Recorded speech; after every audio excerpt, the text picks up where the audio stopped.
বয়স হয়ে গেছে ঠিকই, কিন্তু তরুণদের সেই মনোভাব এখনো যেন যায়নি মাহমুদুল্লাহ রিয়াদের। আর এবার যেন সেটাই প্রমাণ করলেন তানভীর আহমেদের উইকেট পাওয়ার পর। তানভীর আহমেদকে সঙ্গ দিয়ে মাহমুদুল্লাহ রিয়াদের উদযাপন দেখে এবার যেন হাসতে হাসতে রীতিমতো শেষ হয়ে গেলেন মাঠে থাকার সবাই। মাঠের মধ্যে তো হাসি থামাতে পারছিলেন না সতীর্থরাও। ধারাভাষ্য কক্ষ থেকেও মাহমুদুল্লাহর এমন উদযাপন দেখে ব্যাপক হাসাহাসি করা হয়েছে।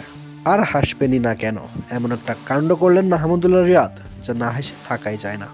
রাজশাহী ইনিংসের চতুর্থতম ওভারের ঘটনা। তানভীর ইসলামের তৃতীয় বলে বিশাল এক ছক্কা হাঁকান হারিস, যা দেখে রীতিমতো হতাশ মাহমুদুল্লাহ রিয়াদ। আর সেই হতাশা নিয়ে চতুর্থতম বল করতে গিয়েই মোহাম্মদ হারিসকে রীতিমতো বোল্ড করে দেন তানভীর আহমেদ। আগের বলের ছক্কা খাওয়ার আক্ষেপ ঘোচাতে এবার মাহমুদুল্লাহ রিয়াদকে খুঁজে নিলেন তিনি। আর মাহমুদুল্লাহ রিয়াদের সামনে চুপ করা সেলিব্রেশন তানভীর আহমেদের। আর তানভীর আহমেদের এমন সেলিব্রেশন দেখে চুপ থাকতে পারেননি মাহমুদুল্লাহ রিয়াদও। তাকে সঙ্গ দিয়ে রীতিমতো চুপ করা সেলিব্রেশনে সামিল হয়ে গেলেন তিনিও। আর যা দেখে রীতিমতো হাসতে হাসতে শেষ মাঠে থাকার সবাই।